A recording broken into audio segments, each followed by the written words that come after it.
지난주일 오후 예배 마치면서 이번 주에 꽃이 좋을 거니까 꽃 구경하시라 이랬는데 구경하신 분들 구경하셨고 오늘 비가 종일 왔잖아요. 비가 좀 안 왔으면 저 꽃이 안 떨어질 텐데 이 생각도 했는데 이 미세먼지를 생각하니까 비가 또 와야 되고요. 이러나 저러나 하나님이 하시는 것 할 수 없고 잘 받아들이면 참 좋을 것 같습니다. 이 봄에는 참 비가 많이 와야 되거든요. 비가 많이 와야 되는데 또 비가 많이 오니까 또 불편함도 있고 그렇죠. 하나님께서 적절하게 주실 것으로 믿습니다. 자, 오늘 사과를 공부할 차례입니다. 제목 한번 읽어보실까요? 그리스도의 향기. 굉장히 잘 아는 본문입니다. 그런데 사실은 바울이 이 말을 하는 그 의도를요 잘 해석하기라고 하는 것은 그렇게 쉽지 않습니다. 바로 잘 해석하게 되면 이 말이 담고 있는 의미가 뭔지를 우리가 조금 깊이 알게 되고 은혜를 나누게 될 겁니다. 가끔 엘리베이터를 타지 않습니까? 엘리베이터를 타는데 앞에 탄 사람이 탁 내리고 엘리베이터를 탁 탑니다. 타는데 엘리베이터 안에 좋은 냄새가 나잖아요. 왜 그럴까요? 앞에 탔던 사람이 뭐 참 좋은 향수를 탁 몸에 뿌리고 아마 탔던 것 같아. 근데 그 사람이 딱 내리고 없는데도 뭐가 남습니까? 향기, 냄새가 남는 거예요, 이게요. 냄새가 남는 겁니다. 근데요, 이거 뭐 좋은 예는 아닌데, 제가 앞에 교회에 있을 때, 우리 교회 말고, 앞에 교회에 있을 때, 어떤 집사님이, 지금 권사님 되셨는데, 그분은 교회에 올 때마다 향수를 뿌리고 교회를 오시는데, 근데 이 향수도 여러분 참 종류가 많잖아요, 그죠? 많은데, 이제 요즘도 그게 생각이 납니다. 왜 그 권사님은 그런 향수를 사용하시는지 한번 물어보고 싶어. 내가 지금 이제 교회를 이제 그 교회 사입했으니까요.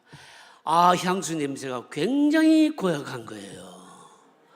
아주 독특한 향수를 뿌리는데, 근데 그분이 뭘 하시는가 하면 이 그 여성 화장품 그 전문이 뭐 샵을 하고 하시는 분이었어요. 하시는 분이었는데, 근데 그때 집사님한테 그냥 주일을 예배를 드리고 와서 인사를 하고 가는데 그냥 지나갈 때면 내가 그냥 숨을 안 쉬고 있죠 이제. 냄새가 별로 안 좋아서. 그래서 야, 이거 이런 향수도 있구나. 여러분, 자기에게도 좋고 남에게도 뭡니까? 좋으면 여러분 더 좋은 거 아니겠습니까? 제가 한 30년 전에 부교육자로 서울 왕십리에서 제가 한 4년 정도 사역을 했습니다. 왕십리 마장동, 지금 마장동 교회가 아니에요. 그 교회에서 부교육자를 한 4년을 사역했는데, 제가 그 동네 처음 이 남산 밑에 후암동에, 그러니까 그 서울역 뒤에서 한 4년 정도 부교육자로 사역을 하다가 왕십리로 사역지를 이동해서 왕십리에 있는 교회 마장동에 갔는데, 처음에는요 상당히 힘들었어요. 이 마장동이 뭐 하는 곳인가 하면 소 도축장이 있는 곳이에요, 여러분요. 지방 사람도 다 알아요. 마장동이라면 뭡니까? 저 전망부대 가는 뭡니까? 시외버스 터미널이 거기 있고요. 그러니까 이 지방 사람들이 아들들 전방부대 면회를 가려면 꼭 가는 곳이 마장동이에요. 왜냐하면 마장동은 거기 시외버스 터미널이 다 거기 있거든요. 이제 그것도 없어졌어요. 그리고 거기 또 유명한 게 있었는데 도축장이 거기 있었어요. 도축장이 있었는데 평소에는 잘 모르는데 비가 오게 되면요, 비가 오게 되면은 냄새가 나기 시작하는데, 역겨운 냄새가 나기 시작하는데 너무너무 힘든 거예요, 그게요. 너무너무 힘든 거예요. 그 여러분 생각해 보세요. 우리가 생각할 때는 역겨운 좀 힘든 냄새지만 실제로 그 교회에서 그 서울 시내의 그 이쪽 부분에 그러니까 뭐 이 그 도축을 다 하는 곳이었으니까 그 규모가 여러분 어마어마하거든요. 어마어마합니다. 교회에서 그 도축업에 종사하는 분들이요, 한두 분이 아니에요. 여러 수십 명인 겁니다. 심지어는요, 뭐 족을 뭡니까? 돼지, 뭐 소, 이 뭡니까? 족발할 때 그 뭐 구워가 파는 그 공장도 하시는 분도 있고요. 뭐 하여튼 거기에 종사하는 사람이 많이 있었습니다. 여러분 생각해 보세요. 우리가 생각할 때는 좀 역겨운 냄새지만 만약에 그 업에 종사하는 분들은 그 냄새가 역겨울까요? 안 역겨울까요?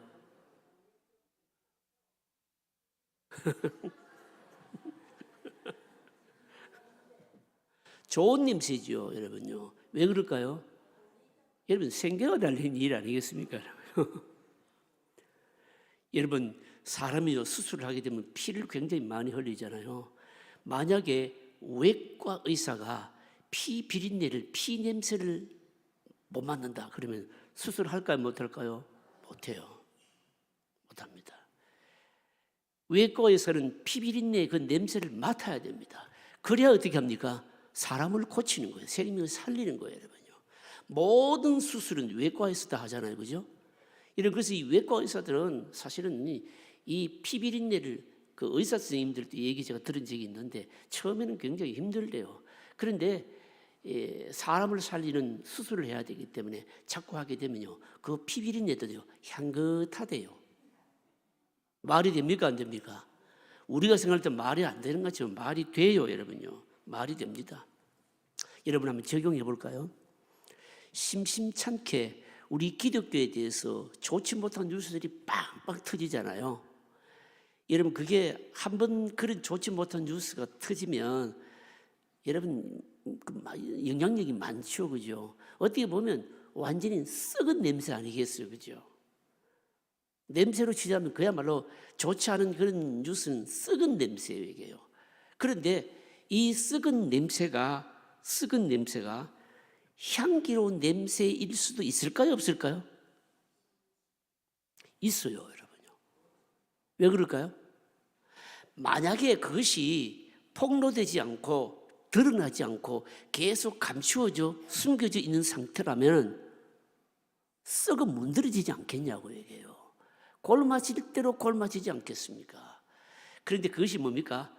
드러나기 때문에 더 이상 감추지지 않고 뭡니까? 거기에 대해서 우리가 고칠 수 있고 회개할 수 있고 돌이킬 수가 있거든요. 그래서 뭡니까? 어떻게 보면 굉장히 썩은 냄새이지만 좀 영적으로 신앙적으로 생각해 본다면 어떨까요? 향기로운 냄새일 수도 있는 겁니다. 여기에 오늘 이 본문에 그리스도의 향기, 냄새에 관해서 얘기하고 있는데 사실은 사도 바울이요 어떤 취지로 얘기하는가 하면 그런 취지로 얘기를 하고 있는 거예요. 본문 내용 자체가 여러분 바로 그런 내용입니다. 굉장히 의미 있는 겁니다, 여러분요. 한번 보실까요? 보십시다. 자, 본문 인류 한 도만 읽어보실까요? 같이 읽습니다. 바울은 복음의 사도였지만 그에게도 어려움이 있었습니다. 사도직을 포기하고 싶을 정도로 침체되었을 때가 있었습니다. 사도로서 자신이 없고 부끄러워서 자신감을 잃어버릴 때가 있었습니다. 그것은 곧 고린도 교회와 문제가 생겼을 때입니다. 고린도 교회에 문제가 있어서 그것을 해결하려 하다가 원만하게 해결하지 못하고 도리어 문제가 더 악화되었습니다. 이것은 바울에게나 고린도 교인들에게 수치였습니다. 하지만 바울은 이런 수치가 오히려 교회를 치료하는 향기가 될 수 있다는 확신을 갖게 되었습니다. 냄새는 소리가 없습니다. 그러나 그 영향력은 대단합니다. 오늘 우리가 믿는다고 하면서도 생명의 향기를 나타내지 못할 때가 있습니다. 어쩌면 우리들의 부정적인 모습 때문이며 이런 악취들은 곧 우리가 그리스도인이라는 것의 반증이기도 합니다. 어떻게 하든지 향기를 풍겨야 되는데 그렇지 못할 때가 있습니다. 우리는 어떻게 하면 향기로운 모습을 나타낼 수 있을까요? 또 향기롭지 못한 모습에 대해서 어떤 시각을 가져야 할까요? 교회나 믿는 자들이 항상 향기로운 모습만 나타낼 수는 없을 것입니다. 향기를 풍기지 못하는 모습을 통해서도 하나님은 어떻게 일하시는지 살피고 은혜를 나눕시다. 자, 1번 같이 읽어보실까요? 1번 같이 읽겠습니다. 사도 바울이 드로아에 갔을 때 심리적으로 최악의 상태에 있었는데 그때의 상태를 어떻게 고백하고 있습니까? 자, 12절 13절 읽어보실까요? 내가 그리스도의 복음을 위하여 드로아에 이름에 주 안에서 물이 내게 열렸으되 내가 내 형제 디도를 만나지 못하므로 내 심령이 편하지 못하여 그들을 작별하고 마게도냐로 갔노라. 이게 뭐 답이 될 수 있겠습니까? 오늘 본문을 전체적으로 이해하는 배경이 되는 내용입니다. 바울이 뭡니까? 드로아의 이름에 이렇게 말합니다. 여러분, 드로아는요, 요즘 여러분 잘 아시는 대로 트로이 목마 아시죠? 트로이 목마, 그거 드로아예요. 거기가요. 트로이 목마로 잘 알려진 그곳이 오늘 성경에 나오는 바로 드로아입니다. 이 터키 서북부에 있는 해안 도시인데요. 이 드로아는 원래 정식 명칭이 뭔가 하면 알렉산드리아 드로아예요. 드로아인데, 그런데 바울의 선교에 있어서 굉장히 분기점을 이루는 곳이 바로 이 드로아입니다. 왜 그런가 하면요, 바울이요, 사실은 그 소아시아에서 복음을 전했는데 바울이 자기 계획은 아시아 지방에서 계속 복음을 전하기를 원했습니다. 그런데 환상을 보잖아요. 무슨 환상을 봅니까? 마게도냐 사람이요, 건너와서 우리를 도우라. 그런 환상을 보면서 어떻게 하는가 하면 이 아시아에서의 이 복음 전거를 그만두고 바로 마게도냐를 건너가게 되는데, 마게도냐는 요즘 어디입니까? 유럽이죠. 유럽입니다. 그곳이, 그러니까 작정을 한 곳이 어딘가 하면 그게 바로 여러분 드로아예요. 2차 전도 여행 때 바로 일어난 지역인 겁니다. 그러니까 이 드로아에서 정식으로 이제 소아시아를 지나서 유럽으로 마게도냐로 건너가서 복음을 전해야 되겠다. 원래는 그 계획이 없었는데 그 계획을 작정한 곳이 바로 드로아였습니다. 근데 사실은 바울은요, 드로아에서 그러니까 계속 복음을 전하기를 전할 계획을 가진 겁니다. 왜냐하면 드로아에서 특별한 복음의 문이 바로 열리게 된 겁니다.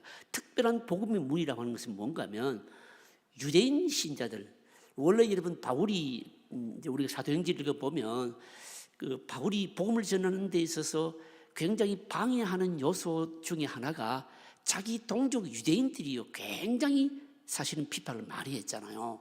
그런데 이 드로아에 있는 유대인들이요, 뭐라고 얘기를 하는가 하면 이 복음에 관심을 가지면서 자기들에게 좀 복음을 전해달라고 이 드로아에 있는 유대인들이 바로 바울에게 특별히 요청을 하게 된 겁니다.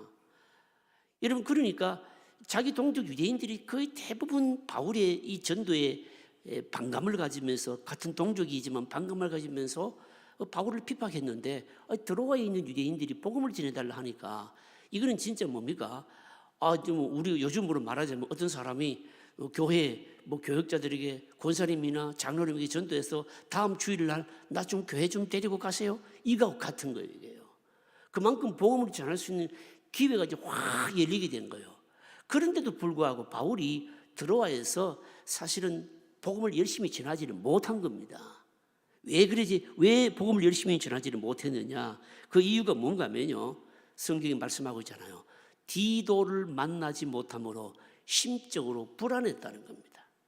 디도를 만나지 못함으로 심적으로 너무 불안해서 바로 그것을 포기해버리고, 복음 전하는 것을 포기하고 드로아에서 그만 철수해버리고 맙니다.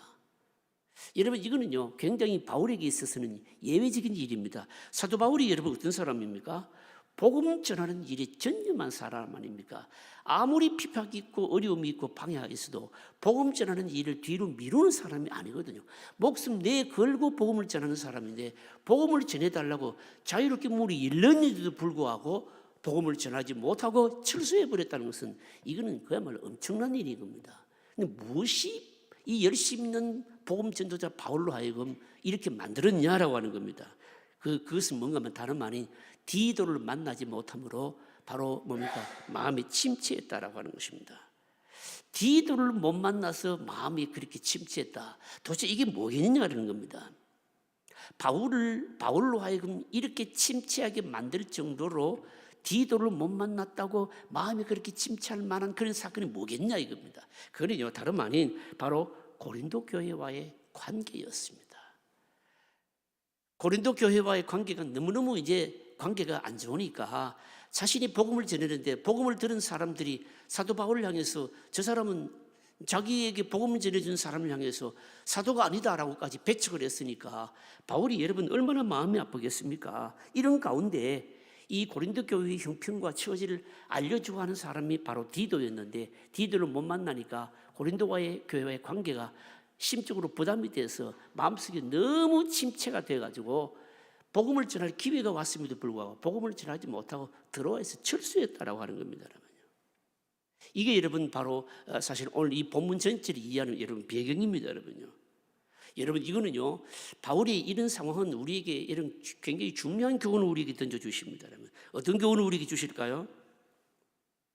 여러분, 하나님께 크게 쓰임을 받고 바로 주님으로부터 크게 위대하게 사용된 그런, 아무리 크게 위대하게 사용된 종이라 할지라도 여러분 아주 작은 문제를 극복하지 못하면요, 순간적으로 이런 침체에 빠질 수 있다는 사실을 우리는 꼭 명심해야 됩니다.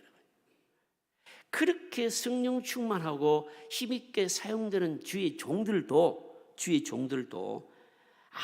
아주 작은 문제 때문에 침체에 빠지고 비참하고 무기력한 상황에 이렇게 빠질 수도 있다는 것이죠, 여러분요. 여러분, 이게 정말 가능할까요? 이게 왜 어떻게 해서 이런 일이 일어나게 될까요? 어떻게 해서 이런 일이 일어나게 되는가 하면, 이게 여러분 이제 믿음이 없는 사람에게는 이런 일이 잘 일어나지 않습니다. 이런 일은요, 성숙한 사람에게 이런 일들이 잘 일어날 수 있는 거죠, 여러분요. 성숙한 사람하고 믿음이 없는 사람하고 차이가 뭘까요? 믿음이 없는 사람은 남의 문제에 별로 관심이 없어요.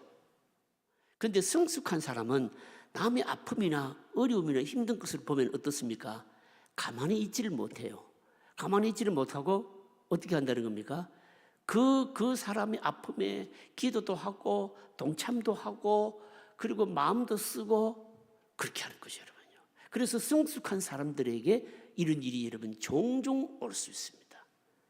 그렇게 힘있게 능력있게 충성하고 헌신하고 사용된 종들도 바로 이렇게 뭡니까?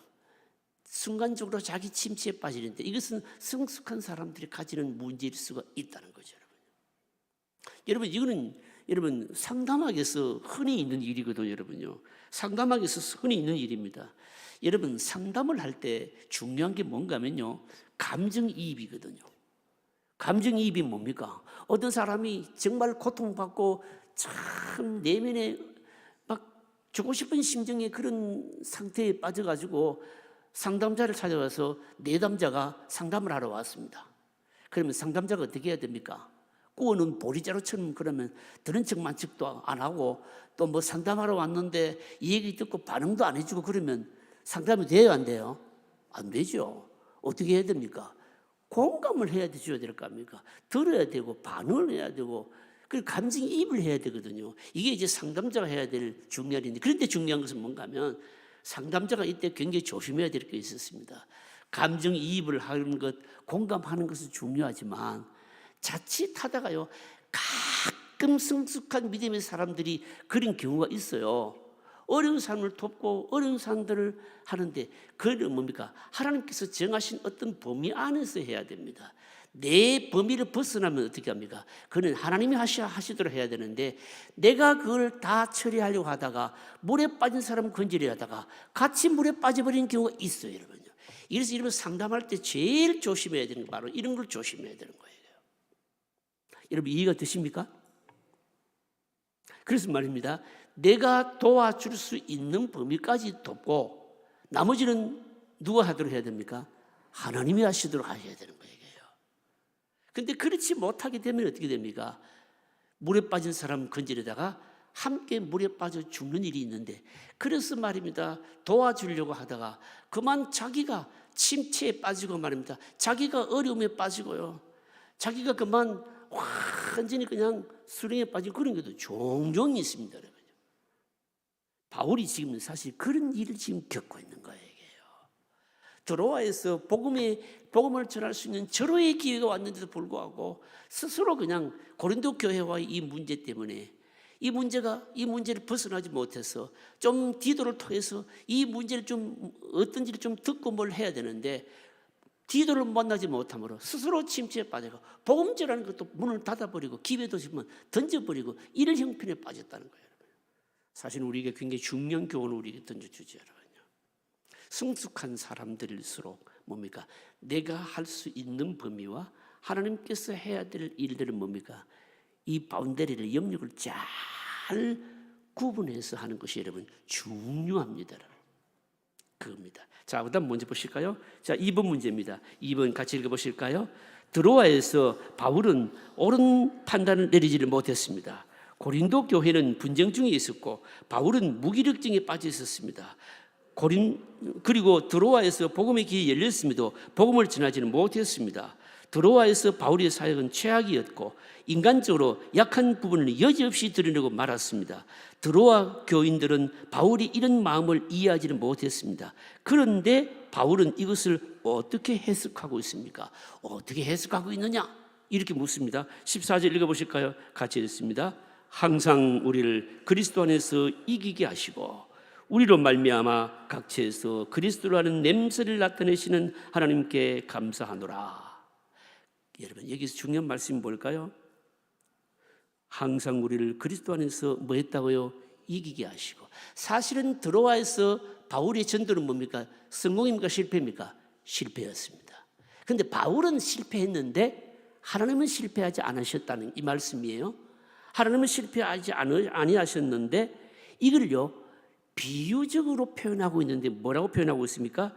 그리스도라는 뭡니까? 냄새를 나타내시는 하나님께 감사한다. 이게 도대체 무슨 말씀일까요? 그리스도를 아는 냄새를 나타냈다? 냄새를 나타냈다? 이게 무슨 말씀일까요? 하나님은 한마디로 말하자면 바울은 선교하는데 자기 침체에 빠져가지고 들어와서 복음 전하는데 실패했지만 그러나 하나님은 실패하지 않으셨다는 겁니다. 뭐를 통해서 하셨는가 하면요 냄새를 통해서 하셨다는 겁니다. 여러분 냄새의 특징이 뭡니까? 보입니까? 안 보입니까?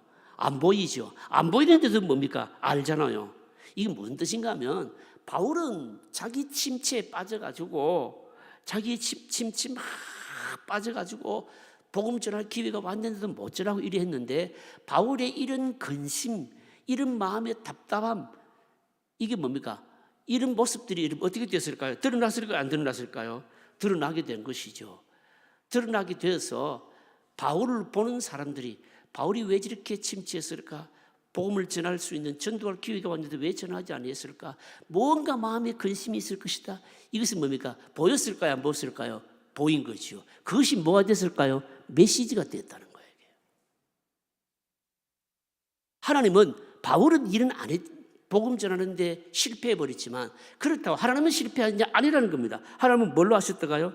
냄새를 통해서 일하셨다는 거예요. 이게요 지금. 말은 안 해도 뭐가 전달됐을까요? 메시지가 전달되었다는 거예요. 냄새의 역할과 같은 일을 뭡니까? 하나님이 하셨다는 거예요, 여러분요. 여러분, 우리는 감정과 생각으로 모든 것을 판단하기 때문에 사실은 뭡니까? 우리 눈이 안 드러나고 말하지 않으면 뭡니까? 잘 모르지요. 모릅니다. 그렇지만 하나님은요. 우리 눈에 안 보여도 말하지 않아도 하나님께서 일하시는 방식은요. 여러 가지 다양할 수 있습니다, 여러분요. 다양할 수 있잖아요. 예를 들어서 보십시오. 제가 말입니다. 제가 만약에 제 개인적인 문제로 굉장히 고민하는 일 있고 너무너무 근심하는 일이 개인적으로 발생해서 이게 너무 무거운 짐이 돼가지고 그냥 영적으로 이제 침체가 됐다고 생각해 보십시오. 그럼 침체가 되면은 당장 여러분 어떻게 모습이 나타나게 될까요? 여러분 예배하는데 영향이 나타나게 되죠, 여러분요. 여러분 그렇지 않겠습니까, 여러분요? 말씀을 전하는 사역자가 뭡니까? 말씀에 집중하지 못할 만큼 어떤 일이 일어나게 되면은 벌써 뭡니까? 표가 납니다, 여러분요. 그런데 영적으로 예민하고 은혜 있는 사람들은 이런 부분들을 볼까요, 못 볼까요? 보지요. 잃는 거죠, 이게요. 이런 겁니다.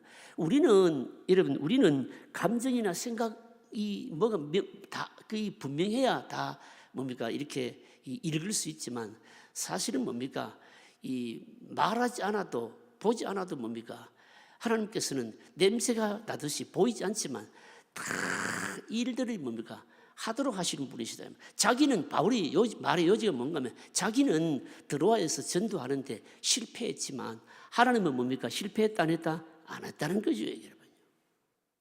안 했다는 겁니다. 그걸 지금 얘기하려고 하는 겁니다, 여러분.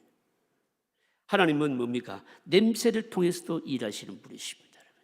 하나님은요, 우리가 뭐 몸으로 꼭 일해야만 하는 것이 아니라 뭡니까? 하나님께서는 우리가 일하지 않아도 말하지 않아도 사람들로 하여금 보게 하고 읽게 하고 메시지가 전달되고 깨닫게 하고 이런 것을 통해서 뭔가 다 전달하시는 분이시다라고 하는 겁니다. 그 다음 문제 보실까요? 3번입니다. 같이 읽겠습니다.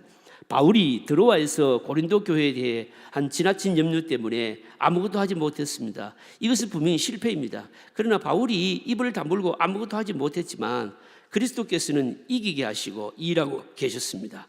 바울이 드로아에서의 고린도 교회 문제를 염려하면서도 정작 아무것도 하지 못하는 모습을 통해서 그리스도의 냄새가 났던 겁니다. 비록 좋지 않은 냄새였지만 바울이 고민하는 모습을 보고 드로아 교인들은 교회의 문제가 간단한 것이 아니라는 사실을 알았을 것입니다.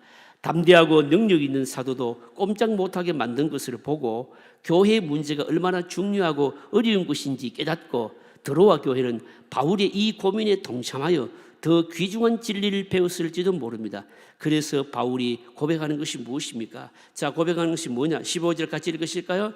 우리는 구원받는 자들에게나 망하는 자들에게나 하나님 앞에서 그리스도의 향기니. 여기서 중요한 말이 뭘까요? 구원받는 자들에게나 망하는 자들에게나 양쪽 다 그리스도 하나님 앞에서 그리스도의 향기다. 자, 이게 이런 무슨 말씀일까요? 여러분, 이 말씀을 잘 이해하기 위해서 제가 예를 들게요. 구원받는 자들에게나 망하는 자들에게나 다 향기다. 그러니까 역할을 한다는 거죠. 여러분 보십시오. 어떤 교회에 막 큰 문제가 있어서 막 분쟁이 일어나고 막 교회에 큰 문제가 있었습니다. 근데 이게요, 교회 밖에 있는 세상 사람들에게 막 알려지면은 세상 사람들은 어떻게 할까요? 뭐라고 얘기할까요?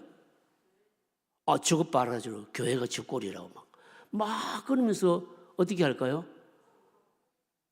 흉보기도 하고 막 박수 치고 막 좋아하고 막 그러겠죠, 그죠? 그러겠죠? 그러니까 뭡니까? 그런 경우에 이 교회의 어려움은 뭡니까? 어떻게 보면 악취로 작동할 수 있겠죠, 그죠? 그러나 여러분 그 교회에 어떤 문제가 있어서 근심거리게 되면 진짜 교회를 사랑하는 복음의 사람들에게는, 하나님의 사람들에게는 그게 어떤 작용을 하게 될까요? 어떤 작용을 하게 되는가 하면 여러분 나쁜 일만은 아닐 거예요. 왜냐하면 그 일을 통해서 교회의 문제가 드러나게 됐으니까 더 기도하게 될 것이고, 또 믿음으로 뭡니까? 오히려 뭡니까? 믿음으로 교회를 위해서 자신이 뭡니까? 더 헌신할 수 있을 것이고, 그러니까 똑같은 일인데도 뭡니까? 다가오는 것은 뭡니까? 전혀 다른 거예요, 여러분. 지금 바울이 그 얘기하려고 하는 겁니다. 구원하는 자들에게나 망하는 자들에게나 하나님 뭡니까? 하나님 앞에서 그리스도의 향기니. 바울이 자기가 이 드로아에서 복음을 전하지 못할 정도로 침체된 것이 보면 뭡니까? 이것이 하나의 메시지가 되어서 오히려 바울이 뭐 때문에 근심하게 되었을까? 라고 생각하면서 바울에게 더 관심을 가지면서 뭡니까? 하는 사람들이 있었을 것이고, 어떤 사람은 뭡니까? 이것이 하나의 뭡니까? 또 흠이 될 수도 있을 것이다 이 말입니다. 그걸 얘기하는 겁니다, 여러분요. 여러분 고린도 교회의 분쟁도 여러분 마찬가지 아니겠습니까? 사람에 따라서 여러분 전혀 여러분 다른 겁니다. 교회를 싫어하는 사람에게는요, 이게 완전 비난거리 아니겠습니까? 그러나 여러분 교회를 위하는 사람에게는 이거야말로 우리 교회가 치료받기 위해서 감수해야 될 것이다, 이렇게 생각하는 거예요, 여러분요. 어떻게든지 뭡니까? 향기로, 그러니까 냄새로 하나님께서는 구원 얻는 사람에게든지 망하는 사람에게든지 간에 뭡니까? 어떻게 하든지 하나님께서는 일하신다는 겁니다, 여러분요. 이해되십니까, 여러분요? 여러분 그래서 우리가 이런 어떤 일이 일어나게 될 우리도 여러분 적용해야 됩니다. 어떻게 적용해야 되는가 하면 여러분 교회에서 일어나고 있는 어떤 문제는요, 좋은 냄새일 수도 있고 안 좋은 냄새도 있습니다, 여러분요. 어떤 것인지 간에 우리는 뭡니까? 믿음 안에서 받아들이고 해석할 수가 있어야 되는 겁니다. 왜 그럴까요? 안 좋은 것이라 할지라도 뭡니까? 그 안 좋은 것이 일어났다면 그건 뭡니까? 그런 진통이 있어야 치료될 수 있는 것이고 해결할 수 있는 거 아니겠습니까? 외과 의사가 여러분 치료하려면 피냄새 맡아야 되는 것이거든요, 여러분요. 안 좋은 냄새라도 그것이 치료되기 위해서는 뭡니까? 냄새를 맡아야 될 분은 맡아야 된다는 겁니다, 여러분요. 여러분 그리스도의 향기라고 하는 이 말씀의 의미가 여러분 그런 뜻이에요, 여러분요. 그다음 문제 한번 읽어보실까요? 자, 4번 문제 같이 읽겠습니다. 교회는 죄를 미워하고 싸워야 하지만 죄인들이 고침받고 치료받기 위해서 오는 것을 거부해서는 안 됩니다. 죄인들을 바로잡기 위해서 피 흘려 싸우지 않으면 교회는 병을 키우는 온상이 될 것입니다. 나중에 교회 전체에 썩은 냄새가 날 것입니다. 썩은 냄새를 통해서 깨닫는 것이 무엇입니까? 자, 16절 읽어보실까요? 16절 같이 읽겠습니다. 이 사람에게는 사망으로부터 사망이 이르는 냄새요, 저 사람에게는 생명으로부터 생명이 이르는 냄새라. 누가 이 일을 감당하리요? 자, 여러분 여기서도 여러분 말씀 뜻이 뭡니까? 냄새가 나는데 여러분 어떤 사람에게는 좋은 냄새, 어떤 사람은 악취가 된다는 거 아니겠습니까? 이 사람에게는 사망으로부터 사망이 이르는 냄새, 저 사람에게는 생명으로부터 생명이 이르는 냄새. 이게 무슨 말씀입니까? 상대적이라는 거죠. 절대적인 게 아니라는 겁니다, 여러분요. 여러분 하면 제가 여러분들에게 물어보겠습니다. 기독교가 고상한 종교일까요? 기독교는 고상한 종교가 아닙니다, 여러분요. 기독교는 어떤 종교인가 하면 죄인을 받아서 고름도 짜내고 뭡니까? 칼로 여러분 메스를 내서 찢고 피를 흘리고 그러면서 고치는 종교입니다, 여러분요. 여러분 향기로움만이 있는 게 아니라는 거죠, 여러분요. 썩은 냄새 나는 게 여러분 정당한 겁니다, 여러분요. 썩은 냄새가 날 때 우리가 뭐 해야 됩니까? 썩은 냄새가 날 때 그 썩은 냄새를 통해서 여러분 우리의 죄성을 보아야 되는 것이죠. 죄성을 보면서 바로 내가 치료돼야 될 부분이다라고 깨닫는 거죠, 이게 여러분요. 깨달으면은 이 고약한 냄새도 뭡니까? 어떤 냄새로 바뀔까요? 향기로운 냄새가 되는 거예요, 이게요.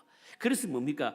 이 사람에게는 사망으로부터 사망이 이르는 냄새요, 저 사람에게는 생명으로부터 생명이 이르는 냄새라. 그래서 바울이 하는 말은 뭡니까? 누가 이 일을 하리요? 누가 이 일을 감당하리요? 무슨 말씀입니까?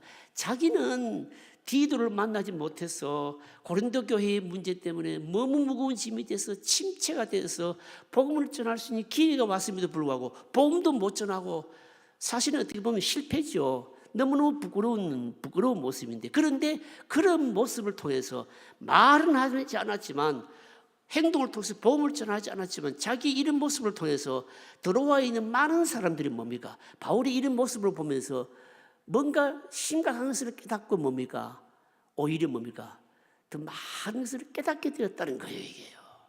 참 하나님께서 일하시는 방식이 뭡니까? 얼마나 다양한지 모릅니다, 여러분. 여러분 믿으십니까, 여러분요? 여러분 그래서 교회 안에서 안 좋은 일이 있더라도 이 교회가 왜 이러냐 그렇게 할 필요 없습니다, 여러분요.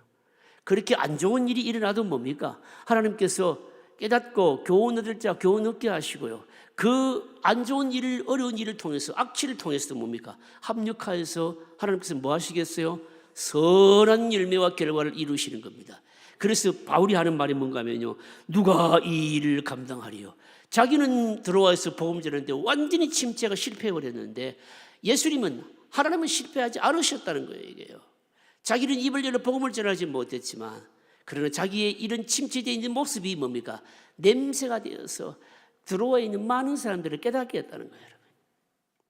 여러분 하나님은, 주님은요, 이렇든 저렇든 일하시고 구원 얻을 자를 다 구원하시고 다 뭡니까? 멸망할 자는 다 멸망당하고 그렇게 하는 겁니다, 여러분요.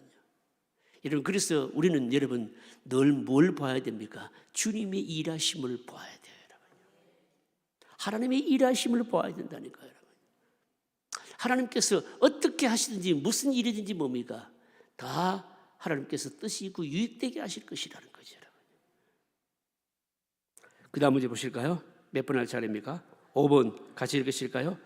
그리스도인들의 생명의 향기를 나타낼 수 있으려면 꼭 필요한 것이 무엇입니까? 바울이 사용하는 특별한 언급이 무엇입니까? 이렇게 묻거든요. 자, 14절 같이 읽으니까 14절 같이 읽습니다. 항상 우리를 그리스도 안에서 이기게 하시고 우리로 말미암아 각지에서 그리스도라는 냄새를 나타내시는 하나님께 감사하노라. 아까 읽은 말씀 아닙니까? 다시 읽었는데 그리스도인들이 생명의 향기를 나타낼 수 있는 꼭 필요한 것이 무엇인가? 바울이 사용하는 특별한 언급이 뭔가 하면 항상 우리를 뭡니까? 이기게 하시는데 그리스도 안에서 이기게 하셨다. 그리스도 안에서. 제가요, 이 그리스도 안에서라고 하는 이 말에 대해서 다 이미 설명을 한번 다 드렸는데 우리가 신약 성경을 읽으면 구약 성경도 그렇지만 이 신약 성경은 헬라어로 쓰여졌고요, 구약성은 히브리어로 쓰여졌잖아요. 그래서 우리가 성경을 해석하려면 히브리어나 헬라어에 대한 어떤 그 문법상의 그 문장상의 어떤 특별한 이런 그 표현들을요 꼭 알아야 되는 것이 많이 나옵니다.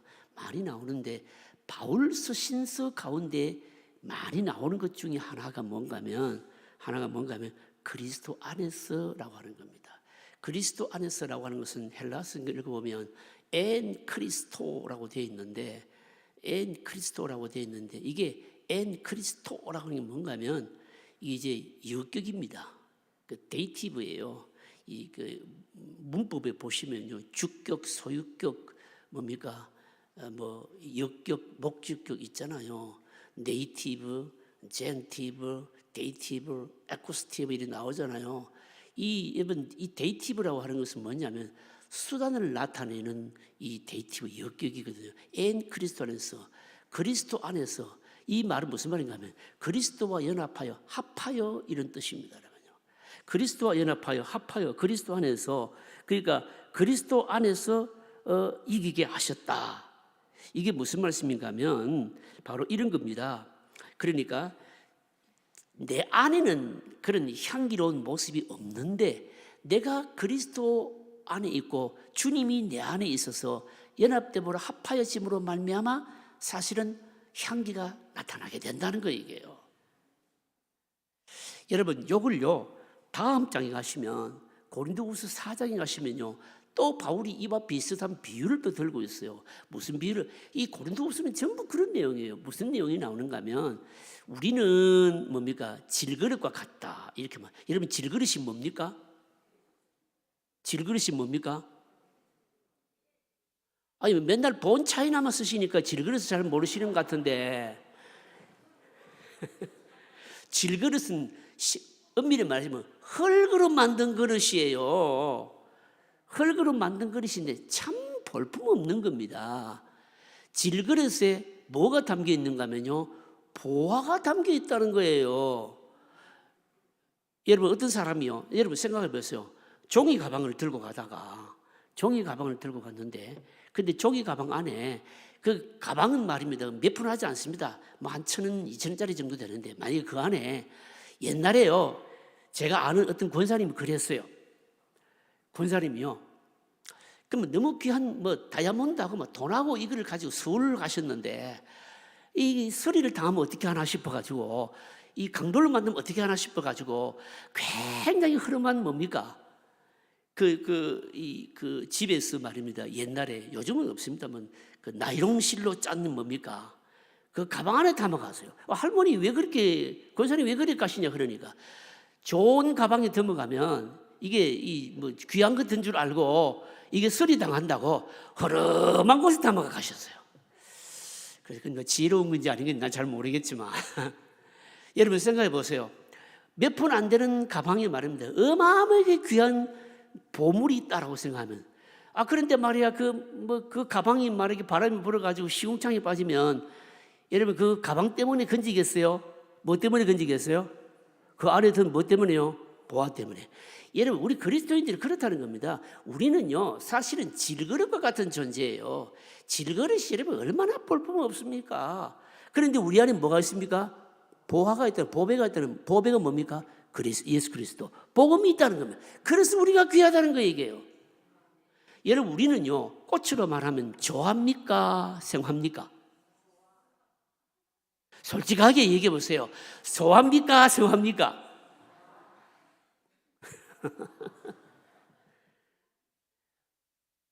솔직히 말해서 나에게 뭐 향기로운 게 있습니까? 그냥 좋아하지요.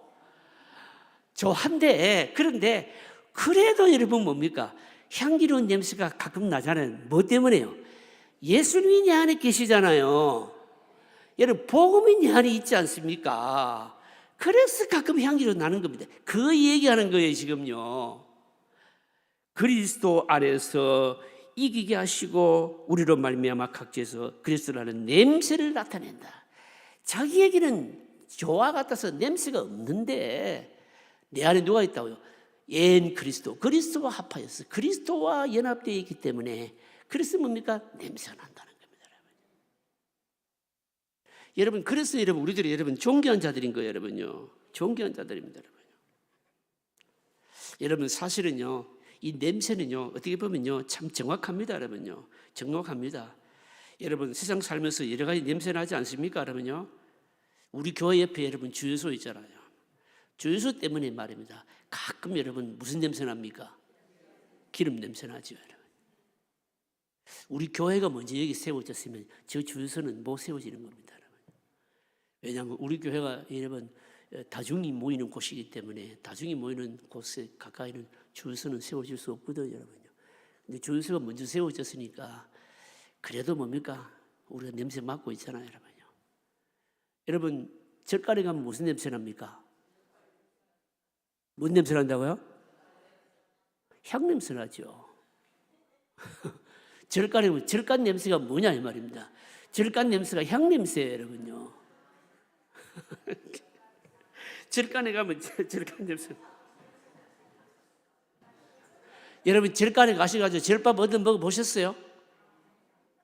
절밥 맛있습니다. 제가요, 절밥을 어디서 얻어 먹었는가 하면 저는 처음 경험했습니다. 제가 서울에 있을 때 교회 집사님들하고 그 백담사를 거쳐서 어디입니까?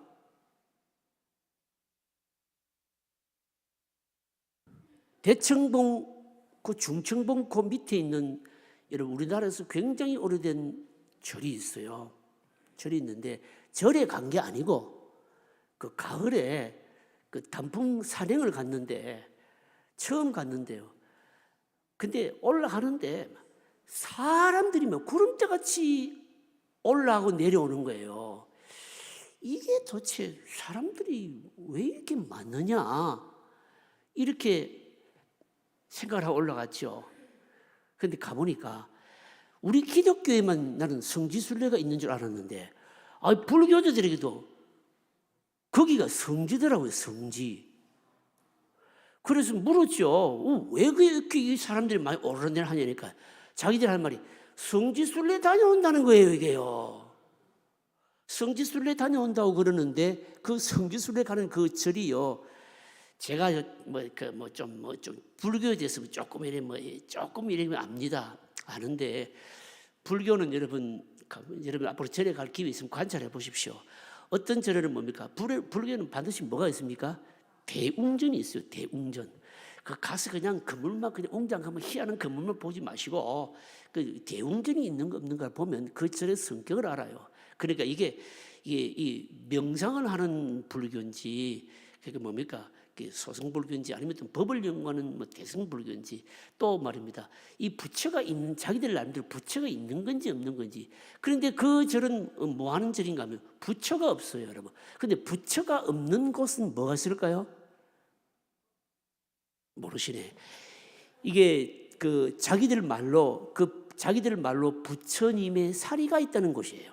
그러니까 사리가 있는 곳은 몸이 있는 곳은 뭡니까? 대웅전이 없는 거예요. 없고 뭐가 있을까요?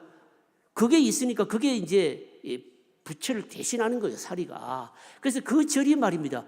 그곳이 있는 곳이어서 그래서 사람들이 그렇게 많이 올라간다는 거야.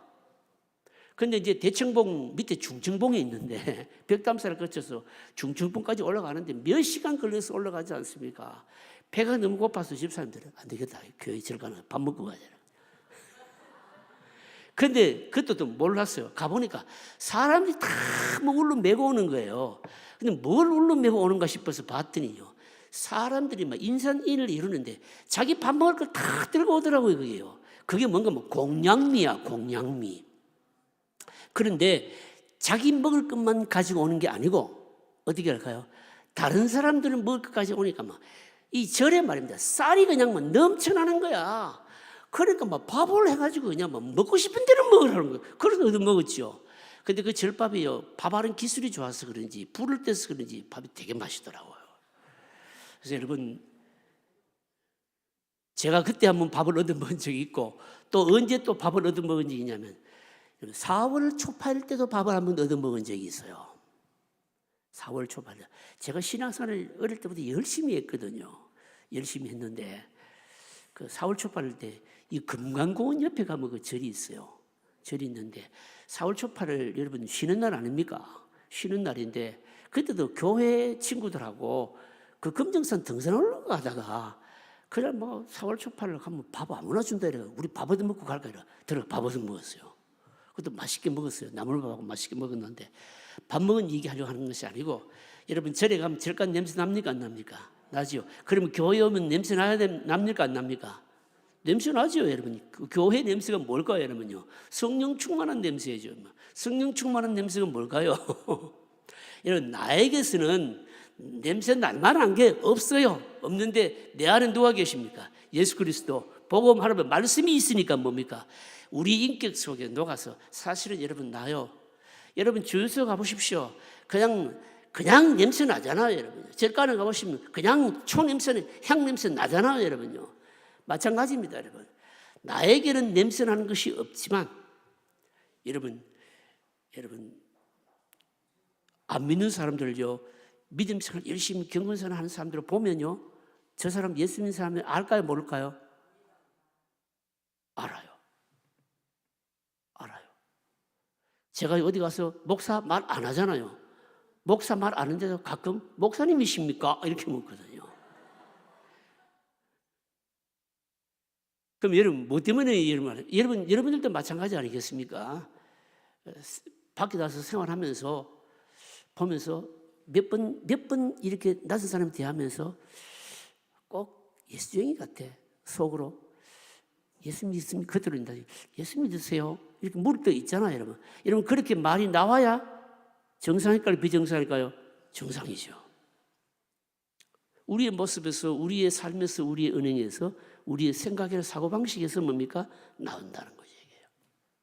이게 나에게는 그렇게 날 게 없는데 내 안에 계신 뭡니까? 그리스도와 합하여졌기 때문에 그리스도 안에서 이기게 하시고 우리로 말미암아 이 그리스도 안에서라는 이 말이 그래서 여러분 유명한 겁니다. 여러분요. 유명한 겁니다. 자, 그다음 보십시다. 몇 번 할 차례입니까? 6번. 같이 읽으실까요? 같이 읽습니다. 그리스도의 향기를 내려면 그리스도를 바로 알아야 됩니다. 우리가 그리스도 안에서 산다는 것은 신앙의 일입니다. 동시에 그리스도를 안다는 것은 이성적이요 이지적인 일입니다. 그리스도를 나타내면 그리스도가 누구신지 알아야 됩니다. 그렇다면 그리스도를 잘 알기 위해서 필요한 것이 뭡니까? 바울의 고백입니다. 그리스도를 나타내는 냄새를 나타내려면 꼭 필요한 게 17절 같이 읽으실까요? 우리는 수많은 사람들처럼 하나님의 말씀을 혼잡하게 하지 아니하고 곧 순전함으로 하나님께 받은 것 같이 하나님 앞에서와 그리스도 안에서 하느니라. 자, 여러분 답이 나왔습니다. 그리스도의 향기를 내야 되는데 그리스도의 향기를 잘 나타내려면 그리스도를 잘 알려면 뭘 해야 될까요? 말씀입니다. 거기 보시면요, 특별히요 하나님의 말씀을 뭐하게 하지 않는다고요? 혼잡하게 하지 아니하고 여기서 혼잡케 한다라고 하는 이 말씀은 포도주나 기름에 아주 불순물이 섞어서 양을 바로 늘리는 것을 말하는 겁니다. 여러분. 그렇게 하면 안 된다는 겁니다. 순전한 하나님의 말씀을 많이 알아야 그리스도를 나타내고 향기를 나타낼 수 있다 이 뜻입니다. 여러분 기름이 말입니다. 주유소에서 좋지 않는 기름을 섞어 팔다가 걸리는 경우가 여러분 있잖아요. 종종 있잖아요, 여러분요. 여러분 기름에 물을 섞으면 어떻게 될까요? 일단 차가요.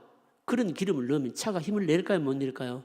힘을 못 내요. 힘을 못 내는 것뿐만이 아니고 뭘 망칩니까? 엔진을 다 망칩니다. 여러분요. 똑같습니다. 여러분요. 우리가 자꾸 그리스도를 나타내는 성품이나 삶을 통해서 모습이나 뭘 통해서 그리스도를 나타내는데, 그리스도를 나타내는 길이 뭔가? 그리스도를 알아야 되는데, 그리스도를 잘 알기 위해서는 순수한 하나님의 말씀을 알아야 되는데, 바울은 이 부분을 지금 강조하고 있는 겁니다. 이게 무슨 말인가 하면, 사실은 고린도 교회의 문제가 이런 고린도전서를 통해서 우리가 말씀을 묵상했지 않았습니까?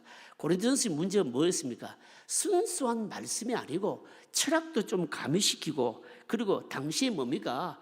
사상도 여러분 좀 뭡니까? 혼합시켜가지고 순수한 복음이 아니었거든요. 이게 바로 고린도 교회의 문제였던 겁니다, 여러분요. 그런데 이상하게도 사람들은요, 순수한 복음보다는 철학이나 당시의 사상이나 이런 것들을 좀 가미하니까 그걸 더 좋아하고 거기에 매료를 느꼈다는 겁니다. 왜 그럴까요, 여러분요? 왜 그럴까요, 여러분요? 왜 이런 혼합된 가르침을 여러분 좋아할까요, 여러분요? 혼합된 가르치면요, 예를 들어서 여러분 그런 거 아니겠습니까? 여러분 잘 들으셔야 됩니다. 오해하지 마시고 여러분 들으십시오. 오해하지 마시고요. 만약에 어떤 부흥사가 와가지고 막 웃기기도 하고 막 그냥 세상에 재미있는 얘기도 막 하고 막 이러면 여러분 듣기 좋습니까? 듣기 안 좋습니까? 듣기는 좋죠, 그죠? 듣기는 좋은데, 그런데 그걸 듣고 나면 들을 때는 참 재미있고 좋은데, 여러분 문제는 그런 말씀을 들으면 사람이 여러분 변할까요? 안 변할까요? 안 변합니다, 여러분요. 사람은 변하지는 않습니다, 여러분. 사람이 변하는 건 뭡니까? 순전한 하나님의 말씀을 들어야 돼요. 그래서 바울은요, 고린도전서를 통해서 우리가 말씀을 배웠잖아요. 뭔가 하면요, 자기가 전하는 것은 계시의 말씀을 전했다 이렇게 하거든요. 계시라고 하는 것과 그리고 세상적인 상식이나 철학하고 합쳐진 거하고는요, 이거는 완전히 다른 겁니다. 계시라고 하는 것은 뭔가 하면 하나님께서 자기에게 전해주신 수직적인 것을 말하는 것이고, 고린도 교회 교인들이 듣기 좋아했고 전했던 거짓 사도들이 전했던 교사들이 전했던 것은 뭔가 하면 당시의 철학이나 헬라 철학이나 아니면 사상이나 웅변수는 이런 것들 다 짬뽕식에서 가미해가지고 전했던 바로 이런 바로 것이었다는 겁니다. 이런 것의 특징이 뭔가 하면요, 혼합된 가르침의 특징은요, 굉장히 융통성이 있어 보입니다. 융통성이 있어 보이고 듣기가 굉장히 편합니다. 그런데 이런 말씀을 자꾸 듣다 보면 사람이요, 변하지를 않을 뿐만 아니라 비판적이 되고 냉소적이 되고, 그리고 나중에는 결국은 여러분 믿음까지 잃어버리게 되는 겁니다, 여러분요. 그렇게 하게 되면 결코 그런 사람들에게는 그리스도의 향기를, 냄새를 못 낸다는 거예요, 이게 여러분. 못 낸다는 겁니다. 바울은 순전한 하나님의 말씀, 그 안에 인간의 찌꺼기가 전혀 들어있지 않는 하나님 주신 그런 계시만을 전하고 듣고, 그래야만이 사람이 변하고 성품의 변화가 오고 뭔가 누가 봤을 때 향기를 맡을 수가 있다, 이렇게 지금 얘기하고 있는 겁니다. 오늘 우리에게도 여러분 적용되는 말씀 아니겠습니까, 여러분요? 여러분 순수한 하나님의 말씀을 들으면요, 병든 영혼들이 살아나게 됩니다. 그리고요, 또 말씀을 들으면 변화가 일어나게 되죠. 이게 순수한 말씀의 여러분 위력인 것이에요, 여러분.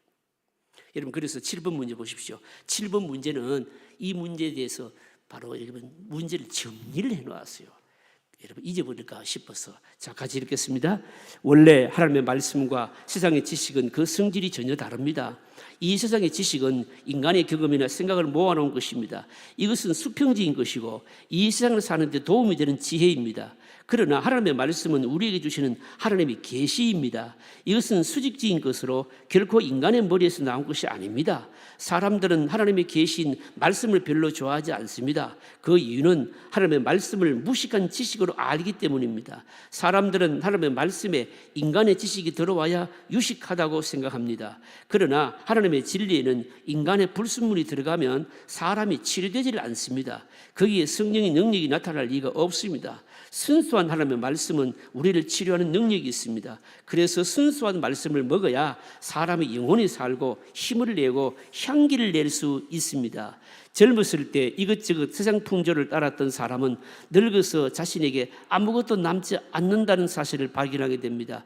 그리스도인들은 자신이 듣는 것이 세상에서 유행하는 지식인지 순수한 말씀인지를 밝혀야 됩니다. 순수한 말씀을 먹어야 그리스도를 알고 영혼이 치료될 수 있습니다. 그리고 영혼이 치료되어야 이 세상을 이길 힘을 얻으며 향기를 발할 수 있습니다. 순수한 말씀을 얼마나 사모하는지 나누어 봅시다. 이 적용 문제예요, 여러분요. 이 문제 자체가 해설입니다, 여러분요. 여러분 보십시오. 요즘은 세상 지식을 전하는 수단들이요, 매체가요, 얼마나 많은지 모릅니다, 여러분. 요즘은요, 제 생각입니다. 앞으로는 이 학교도 안 없어지겠나 싶어요. 왜 그래요? 학교 안 가도 여러분 배울 매체가요, 수단이 여러분 얼마나 다양합니까, 여러분? 얼마나 다양. 요즘 여러분 요리학원 다니는 사람 있습니까? 옛날에는 요리학원 요리 좀 배우려고 그러면 요리학원 가든지, 안 그러면 뭡니까? 요리학원 못 가면은 요리책이라도 사봐야 되잖아요. 요즘은 요리책 안 팔립니다. 왜 안 팔릴까요? 유튜브 틀면 다 나오는데 뭐 닭도리탕이라면 뭐 닭도리탕 하는 방법 1, 2, 3, 4 다 나오는데요 뭐. 저희 집사람이 그래 하고 있거든요. 닭도리탕 유튜브 들고 다 하거든요. 제가 그걸 보면서 참 좋은 시대다. 여러분 의사 선생님들이 요즘 그래서 지금 벌벌 떨고 있잖아요, 여러분요.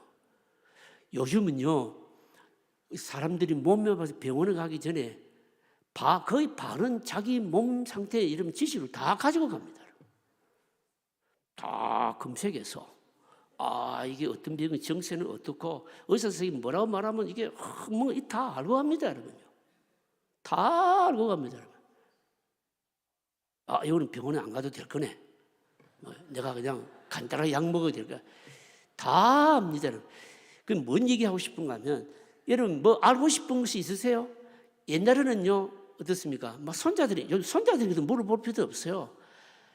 다 어디에 물어보면 됩니까? 다 구글에 물어보세요. 네이버는 한 수 갔어요. 또 벌써요. 여러분 그런 시대를 맞고 있다니까요, 여러분요. 뭘 얘기하려고 하느냐면, 여러분 제가 말씀드리려고 하는 것은 뭔가 하면, 교회에 와서까지 여러분 세상에서 필요한 여러분 지식이나 이런 거 여러분 들을 필요가 있겠냐 이 말입니다. 쉽게 말하자면 목사가요, 여러분 왜 존재합니까?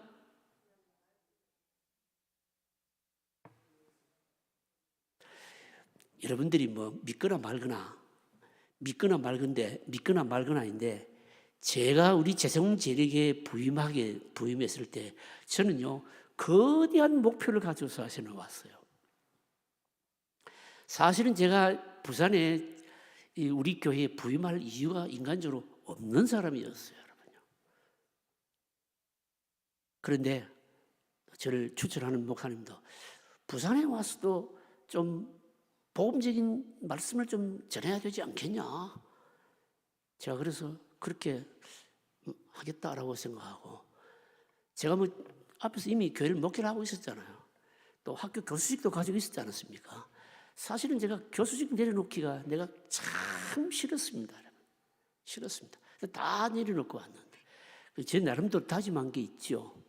뭘 다짐했는가 하면, 나는 막 죽든지 살든지 나는 그냥 순수한 말씀만 밝혀내겠다. 저는 개인적인 이 사명이 있는 사람이거든요. 제가 이 사명을 한번 가지게 된 계기가 있거든요, 제가요. 제 개인적인 간증은 제가 뭐 은퇴할 때쯤 때가 하려고 그랬는데, 사실 제 개인적인 간증입니다. 제가 사실은 그 대학원에서 재취임 과정을 마치고 나서 박사과정을 공부할 때 제게 큰 변화가 있었어요. 박사과정을 그 이전까지 사실은 제가 기독교 윤리학을 전공하려고 엄청나게 공부를 했습니다.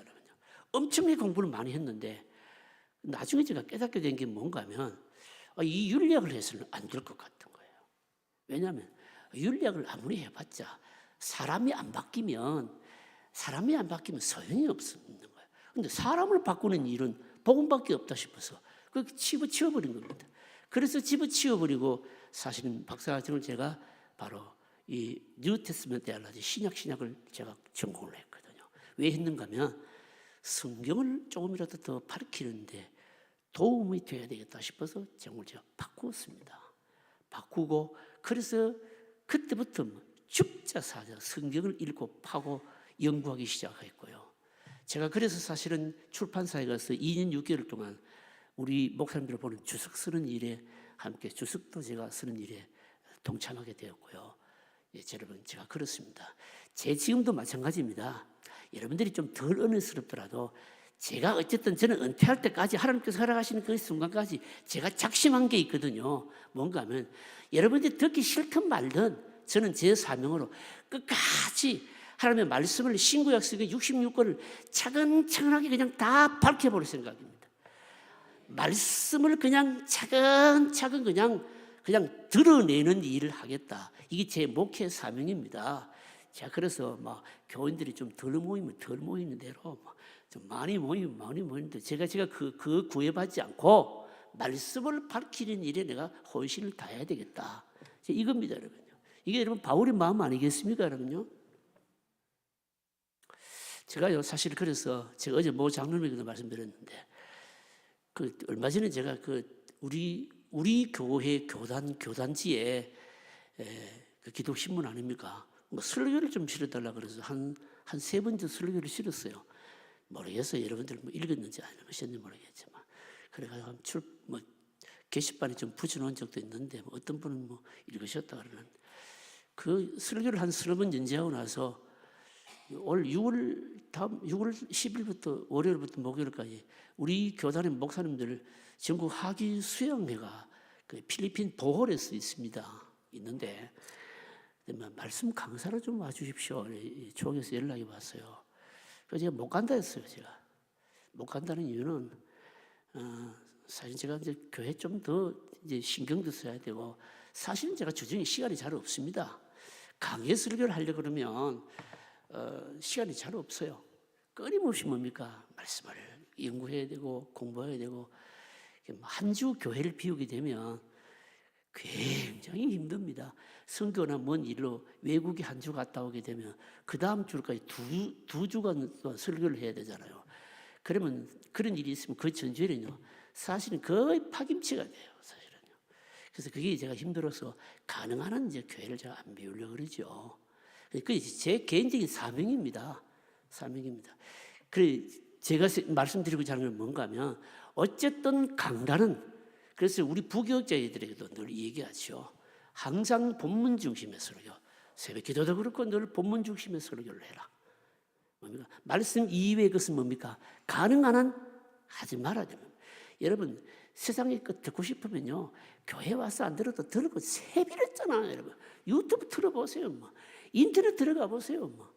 여러분 명강의 다 들을 수 있습니다. 저는 인문학 강의를 좀 듣고 있는데 사실은 뭡니까?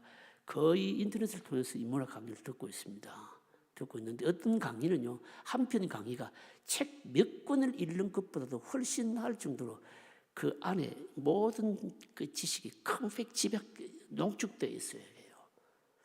그래서 교회에 와서는 그 세상적인 것을 좀 못 들어도 하나님의 말씀만 듣기를 원한다 이런 마음으로 오시면 감사하겠습니다. 시간이 너무 많이 갈랐는데 결론적인 정리 읽겠습니다. 같이 읽겠습니다. 살아있는 꽃이 향기를 내듯이 우리 그리스도인들도 영적으로 살아있다면 향기를 내어야 합니다.